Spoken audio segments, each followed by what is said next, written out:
Bonjour à tous et bienvenue pour ce nouveau Comment choisir. Aujourd'hui on va parler chaussures trail. La première question à se poser, c'est quel type de terrain je vais rencontrer. Est-ce que ça va être du terrain gras, du terrain dur? Est-ce que ça va être un peu des deux, de la route, de la terre? Donc selon le terrain, je vais avoir différents types de chaussures à essayer.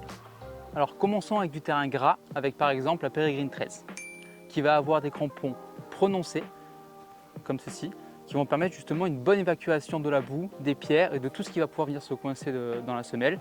Du coup, on va être beaucoup plus performant dans les terrains gras. Si on court régulièrement dans du terrain gras, on va privilégier un mesh en Gore-Tex afin de garder son pied bien au sec.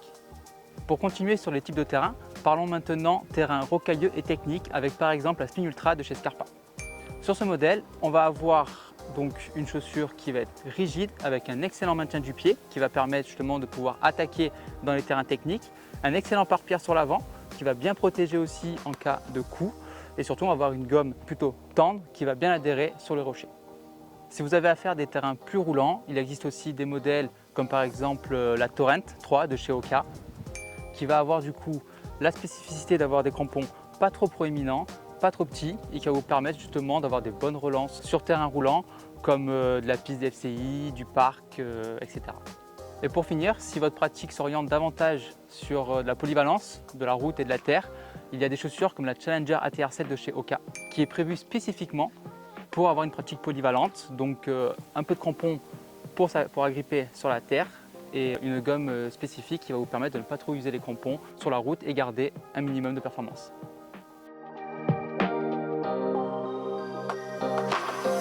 Quelle distance j'envisage de courir? Est-ce que ça va être du court, jusqu'à du 20 km, du moyen, jusqu'à du 70-80 ou au-dessus sur de la longue distance? Donc selon la distance que vous visez, il y a différentes chaussures à utiliser. Second critère, est-ce que je recherche de la performance ou plutôt de la sécurité, du confort, juste pour de la pratique plaisir? Si je cherche de la performance, je peux très bien m'orienter sur un type de chaussure comme la Cyclone de chez la Sportiva, qui va être très légère, qui va avoir un petit amorti, un serrage très précis avec le système BOA et qui va être aussi très dynamique. Donc là, on est vraiment orienté performance, on met un peu de côté tout ce qui est confort, on est vraiment là pour la course au record, la course au com, du Strava et voilà.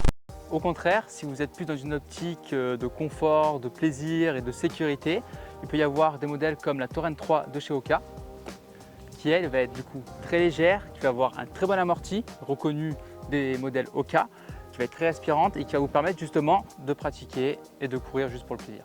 De plus, c'est un modèle qui sera aussi adapté pour de la courte distance.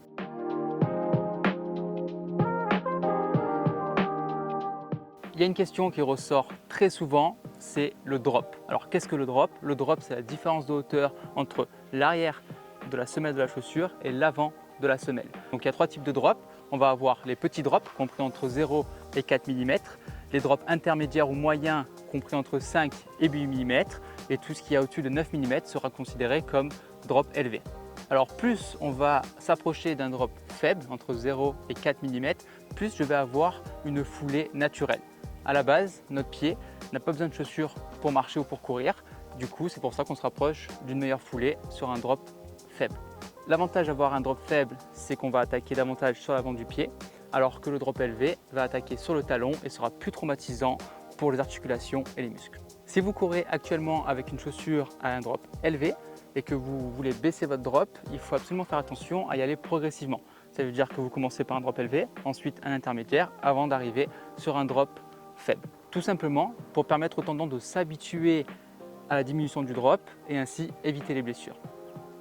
Alors le drop à ne pas confondre avec le stack qui est la hauteur de semelle. Par exemple chez Hoka, on va avoir un stack très gros, mais à contrario avoir un drop très petit qui va être compris entre 4 et 6 mm. Parlons de confort, alors il n'y a pas de chaussures très confort et d'autres moins confort, c'est propre à chacun, même si certains modèles vont permettre quand même d'être relativement bien à l'intérieur.